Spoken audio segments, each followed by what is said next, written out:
j'espère que vous allez bien. Moi je vais très bien. Bienvenue aux nouveaux aux anciens sur ma chaîne YouTube. Aujourd'hui on se retrouve pour une vidéo où je vous explique comment je suis passée de étudiante fauchée à chef d'entreprise. Ok, je me mets dans le contexte. Je suis étudiante, je suis en 16 économie et aussi en droit. À côté, je travaillais. J'étais responsable marketing communication. Tout se passait très bien au niveau de mes études, mais j'allais pas parce que je donnais tout mon temps au travail. Mon travail, ça se passait pas tellement bien que ça. J'ai dû me dire qu'en fait, il faut que je me casse. Moi, j'avais déjà un projet depuis longtemps parce qu'en fait, avant d'ouvrir l'entreprise que j'ai actuellement, j'avais une entreprise en ligne où je vendais des perruques, des fossiles, j'avais une marque de fossiles et tout. Mais je m'étais fixé un objectif, je l'ai atteint, j'ai arrêté. Mais je savais que moi, mon but, c'est d'ouvrir un truc physique. Ce qui se passe, c'est quoi? Les mois avançaient et plus je me sentais pas bien dans l'environnement où j'étais, ça veut dire le travail que je faisais. Je sais pas que j'aimais pas mon travail, mais j'aimais pas l'environnement. Ça me poussait à me dire le salariat, c'est plus pour moi. En même temps, je faisais mes démarches. Faut savoir que depuis 2019, j'étais en train de chercher le local. Et là, comme ça, du jour au lendemain, je trouve un local. Pas du jour au lendemain. Mais en gros, j'ai été appelée par une agence qui me dit on pense à trouver un truc qui ira à ce que tu veux en fait. Faut savoir que en tant qu'étudiante étrangère, t'es limitée au niveau des horaires de travail. Moi, je respectais pas cette limite, je travaillais beaucoup. Mais par moi, c'était pas assez pour moi l'entreprise pour laquelle je travaillais. Et ensuite, comme je connaissais pas vraiment tous les droits au début, faut savoir que l'autre boîte où j'étais avant, on m'avait même pas déclaré en entier. Ça veut dire c'est comme si j'avais jamais travaillé. Oh my gosh. La première boîte dans laquelle j'ai travaillé, en fait, c'est la même boîte que j'ai ouverte maintenant. Ça m'a vraiment inspirée parce que j'ai aimé. Je me suis dit, avec le plus que moi j'apporterais, ça serait encore mieux. Mais j'étais dans un environnement où on n'est pas les employés. Et c'est comme ça que est né Iconic. Parce que les gens disent iconique. Et même moi, je dis iconique parce qu'on me dit iconique. Mais là-bas, c'est Iconic. J'ai choisi ce nom pourquoi? Parce que chez quelqu'un, j'ai traversé beaucoup de choses dans ma vie. Que je me dis, parce que je fais, j'arrive à tenir debout, j'arrive à tout le temps surmonter les problèmes, à m'en sortir comme je peux dans tout ce que je fais pour moi. Je l'estime, c'est iconique. Et en fait, moi, j'habite sur Rennes. Rennes, c'est la Bretagne. Et il y a beaucoup de personnes noires, beaucoup de personnes de nationalité étrangère, de nationalité plutôt exotique. Et moi, je travaille dans un magasin exotique, comme celui que j'ai ouvert maintenant. Il n'y a pas beaucoup de magasins comme ça. C'est pour ça que j'ai ouvert un magasin destiné à la population exotique, que ce soit en cosmétique et en alimentation. Et au début, c'était que le cosmétique. Du coup, là, je reviens. L'agence m'appelle, me dit 3 ans après. Je suis partie, j'ai visité le local et tout. Il était vraiment bien dans le centre commercial. Mais c'était trop cher. 8 000 € au notaire parce que c'était 4 000 et 4 000 de je sais pas quoi. Fallait donner une caution, une avance par carte bancaire. En gros, c'est de l'argent qu'il fallait bloquer. C'est différent de la caution. Un cautionnement physique, en gros, une personne qui se porte garant. Aussi 4 mois d'avance sur le loyer. Donc au final, il faut au moins 31 000 € pour accéder. Mais en même temps, je faisais la recherche aussi à côté. On dirait le même local que je vais prendre, mais pas avec l'agence. Et là, j'appelle et c'est avec le bailleur directement en pépépé. Je lui dis, moi, je suis prête et tout, nanana. C'était ok. Il m'a dit, ouais, moi, il n'y a pas de souci, mais il y avait quelqu'un et tout qui partait, nanana. Ça s'est passé très vite. Et moi, comme j'avais déjà préparé tout mon truc, même, on manquait juste le local. Contre le local, bah, tout se remet en ordre. Du coup, il fallait que, bah, j'allais leur dire que maintenant, je veux qu'on fasse le contrat et tout du prêt. Là, j'ai fait le provisionnel avec eux. J'ai tout fait avec eux. Au niveau du fournisseur, moi, j'avais commencé des fournisseurs et tout, et j'avais une pote qui avait aussi ouvert, qui comptait fermer, qui m'a donné son fournisseur, qui m'a dit non, on travaille avec lui. J'ai pris contact avec lui. Moi, la technique que j'ai fait du début, vous savez c'est quoi la technique? Faites comme ça, je vous jure, c'est vraiment la meilleure chose que j'ai fait. Le fournisseur, lui, c'est son domaine, il est là depuis longtemps, c'est à dire il connaît les produits qui marchent, c'est à dire il te liste lui les produits qui marchent. Ce qu'il fait, c'est quoi? Moi, j'avais choisi 3. Sur chaque produit qui marche, je prends que 3 de chaque. Ça veut dire qu'au début, je faisais au magasin, tu voyais que 3 produits de chaque. Tu voyais que 3 petits shampoings Cantou, 3 gels Redo en vert, 3 gels Eco Rouge. Vraiment, 3. En fait, c'était pour voir ce qui va partir le plus. Et ce qui part pas, ce qui doit partir, alors que j'avais que 3. C'est-à-dire que ça, il faut pas reprendre en fait. Mais en fait, il y avait un détail qu'on avait clairement oublié. Je suis étudiante et je suis étrangère. Ça veut dire que j'avais un séjour étudiant. Et en fait, en France, tu peux pas ouvrir quand tu as un séjour étudiant. Tu peux pas avoir d'entreprise. Il fallait changer le statut. Personne ne me l'a dit.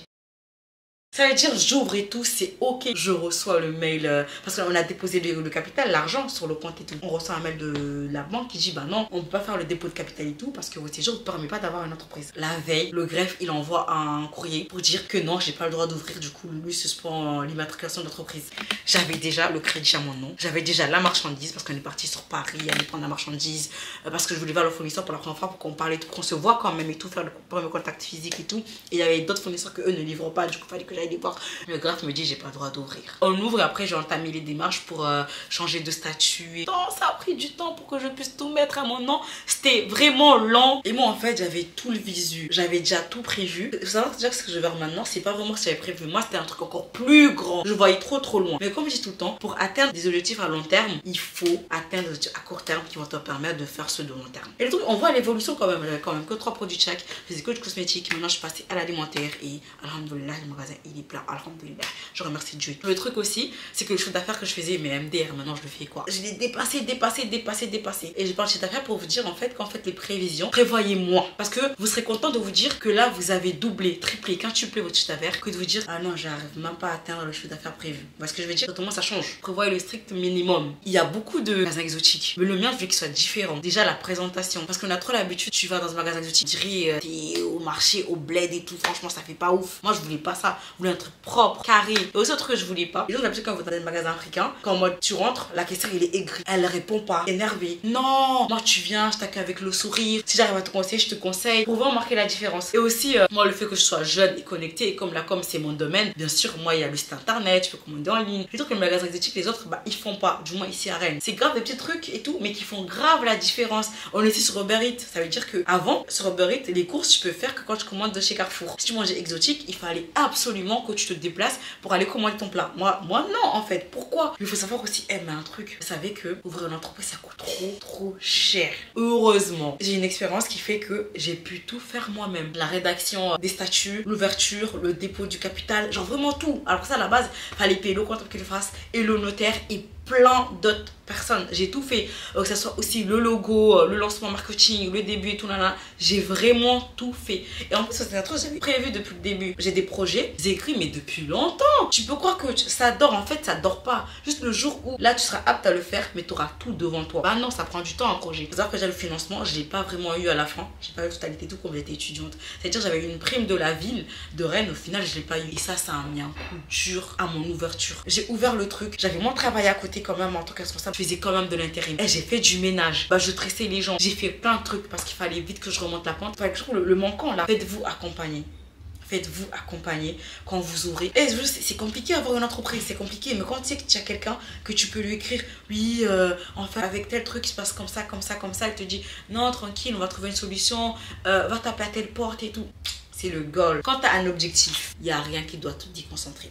Moi, combien de fois il fallait que je ferme le magasin? Et vous savez, moi, je me suis toujours dit, bah non, c'est mort. Tant qu'il y a de clientèle, moi, je vais pas fermer. Et je me donnais les moyens. J'avais pas de répit. Il faut avoir le mental. Il faut vraiment être sûr de soi. Parce que si c'est un truc que tu n'aimes pas, tu vas lâcher. J'aimais ce que je proposais. Je choisissais mes produits. Il y a des marques qui contactent pour que tu vendes leurs produits et tout. Je sais dire non. Il faut savoir s'imposer. Ça, c'est très important. Parce que des fois, quand on est comme ça, bah, on te donne plein de trucs. Tu te retrouves endetté facilement. Une entreprise peut te dire, ouais, est-ce que tu peux vendre nos produits et tout? Toi, tu dis oui, ok. Parce que tu te dis, tu payes pas au début. Maintenant, tu envoies les produits, tu n'arrives pas à les sortir. Mais lui, 30 jours, c'est le maximum pour que tu payes ces produits. Tu payes. Alors que tu n'as pas vendu, la marchandise, elle est là. Maintenant, on va parler du lancement. J'ai fait des flyers.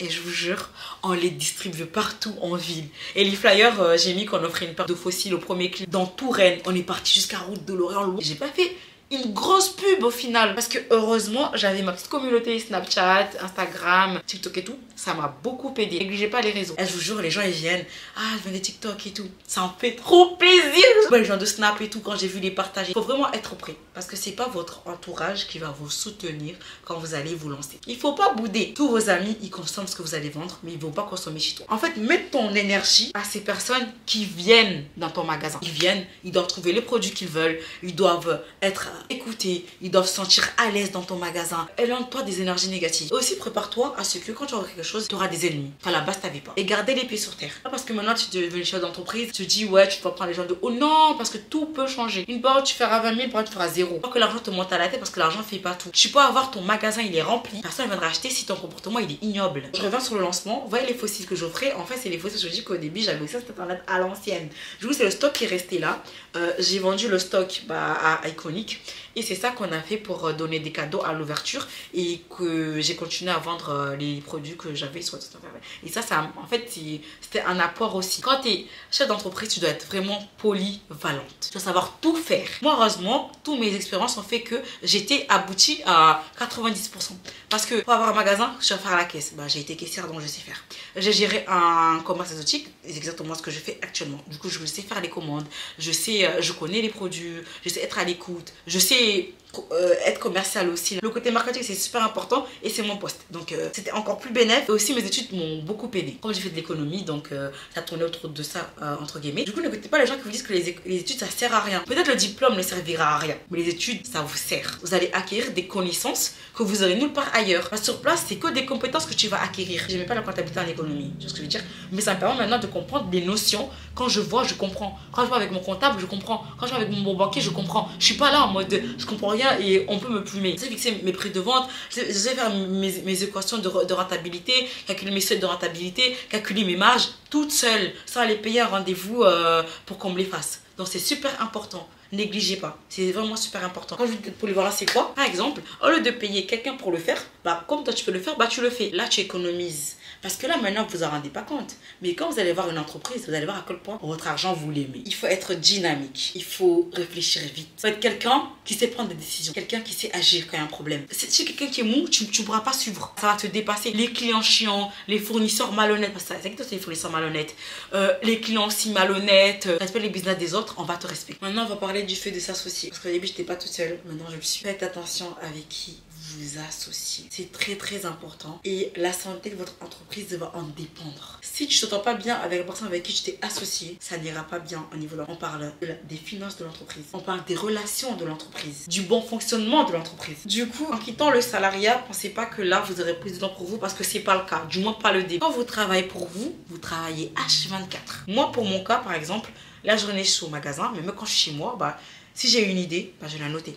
Les trucs que j'ai à faire, bah, je le ferai chez moi. Les trucs que je dois travailler sur l'ordinateur, bah, je le ferai chez moi. On sera de 10h à 20h. Donc en fait, tu n'as jamais de repos. Tu n'as clairement jamais de repos. Même si tu arrives au stade où tu commences à léguer, quand un problème, c'est toi qu'on va appeler. Tu auras encore plus de préoccupations dans ta tête. Encore plus de responsabilités. Une journée typique pour moi, c'était quoi? Parce qu'avant, j'allais prendre ma marchandise, même en voiture, sur Paris. Ça veut dire, je me levais tôt le matin, vers 4h, 5h. Je faisais le trajet. J'allais sur Paris, je prends la marchandise et tout.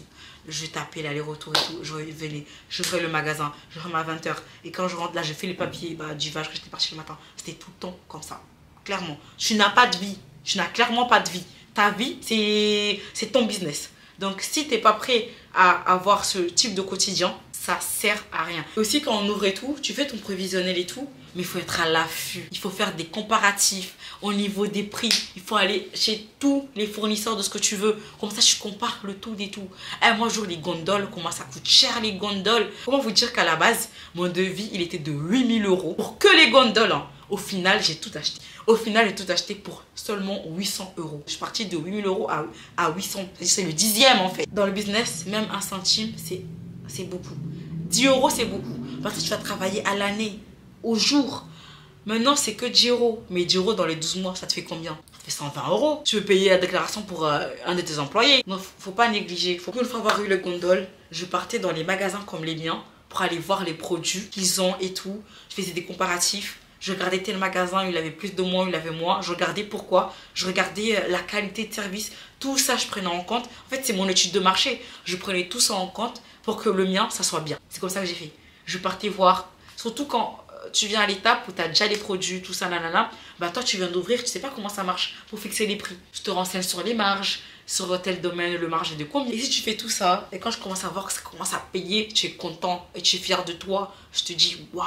Je commence à avoir un petit bout parce que moi, à chaque fois que quelqu'un me dit je peux faire plus, je peux faire plus. Donc je me dis ah, ça commence à venir, je dois faire encore plus. Vous savez, des fois ça m'est arrivé, je suis dormie dans la voiture, il y avait de la marchandise dans la voiture, il y avait des produits. Je suis restée dans la voiture, j'ai dormi la nuit dans ma voiture. Si vous voulez vous lancer, n'hésitez pas à vous lancer parce qu'en fait, c'est en ayant des échecs que vous aurez des réussites. Cherchez des accompagnements, cherchez des aides. N'hésitez pas en fait à mettre en avant votre idée parce qu'en fait, c'est comme ça qu'après, vous allez voir ce qui marche et ce qui ne marche pas sur votre idée et mieux la restructurer pour qu'elle puisse être vivante. Faut la rendre vivante en fait. Dites-moi en commentaire si vous voulez entreprendre, ce que vous trouvez de compliqué en tant qu'étudiante étrangère, en tant qu'étudiant surtout. Je ferai vraiment une vidéo sur la transition du séjour, changer de étudiant à entrepreneur. Je vous invite à me dire en commentaire si vous avez des idées, ce qui vous empêche, pourquoi vous vous lancez pas. Un petit conseil à donner, quand on est étudiant, surtout étranger, prenez des filières avec des débouchés que vous allez trouver facile. Du coup voilà, pensez pas que c'est impossible parce qu'on est étudiante étrangère. Certes, c'est un peu compliqué, mais c'est vraiment possible. Et aussi, ce que je tenais vraiment à vous dire, c'est que lâchez pas. Quel qu'en soit, on vous dit, oui, tu ne pourras pas le faire, oui, t'es pas assez. Voilà, on connaît déjà les phrases typiques. Ne les écoutez pas. Si toi, tu penses que tu pourras le faire, fais-le. Va te cogner s'il le faut, mais la prochaine fois tu prendras une chaussure qui sera plus dure, qui va résister au rocher, et là tu te cogneras pas. Je vous remercie d'avoir regardé cette vidéo. Je remercie aux gens qui m'ont soutenu quand j'ai ouvert mon commerce. Je remercie aussi à ma fac, parce que ma fac elle m'a vraiment aidé, ma faculté à l'université. Ils m'ont aidé dans le sens où carrément ils m'ont donné un mot quand j'allais ouvrir et tout, genre vraiment c'est un truc de ouf. N'hésitez pas à me poser vos questions dans les commentaires, je prendrai soin de répondre à chaque question sur chaque commentaire. Si vous avez des questions, n'hésitez pas à me les poser. Je vous invite à vous abonner si ce n'est pas déjà fait. Je vous invite à venir me suivre sur mes autres réseaux sociaux, que ce soit sur Snapchat, sur YouTube, sur TikTok, sur Instagram, etc. N'hésitez vraiment pas. Je vous fais des gros bisous et je vous dis à la prochaine vidéo.